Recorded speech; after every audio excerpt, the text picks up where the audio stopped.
বিশ্বনবী কাঁদতে কাঁদতে মাথা তুলবেন, বলবেন আল্লাহ দুনিয়াতে সব নবীরা স্পেশাল দোয়া করেছে, আমি করি নাই, এবার আমি আমার স্পেশাল দোয়াটা করতে চাই, আপনি কবুল করবেন কিনা বলেন। আল্লাহ বলবেন নবী কি আপনার দোয়া বলেন।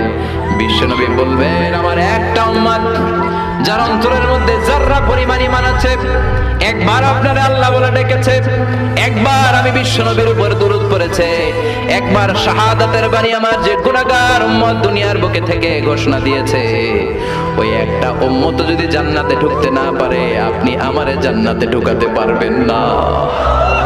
আল্লাহ বলবেন সাল তুতা, সাল সাল তুতা ওয়াশফা তুশাফা, শাফাত করেন নবী করেন, যার জন্য দোয়া করবেন আমি কবুল করে নেব। দুনিয়াতে বিশ্বনবী কম কষ্ট সহ্য করে নাই, 3 বছর শিয়াবে আবি তালেবে জেল খেটেছে। কয় বছর? দুর্ভিক্ষের বছরগুলোতে বিশ্বনবীর পেটে দানা পানি ছিল না, কলিজার টুকরা হাসান হুসাইন কই মাছের মতো ছটফট করেছে, জামিনে ক্ষুধার জ্বালায় বেহুশ হয়েছিল। বিশ্বনবী যদি ওই স্পেশাল দোয়াটা করতেন জান্নাত থেকে খাবারের বস্তা পাঠিয়ে দিত কে? ওই দোয়া করছিলেন? জেলখানায় আল্লাহরে বলছিলেন আল্লাহ স্পেশাল দোয়া করলাম, জেল থেকে মুক্ত করে দেন, করছিলেন?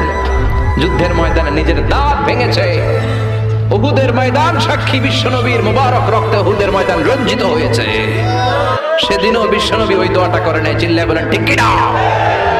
তায়েফের ময়দানে বিশ্বনবী কয়েকটা জায়গায় 3 জায়গায় বেহুশ হলেন, বিশ্বনবীর মুবারক দেহ বেয়ে রক্ত ঝরলো। ওই কঠিন বিপদের দিনও বিশ্বনবী এই দোয়াটা করেছেন নাকি? কথা বলেন।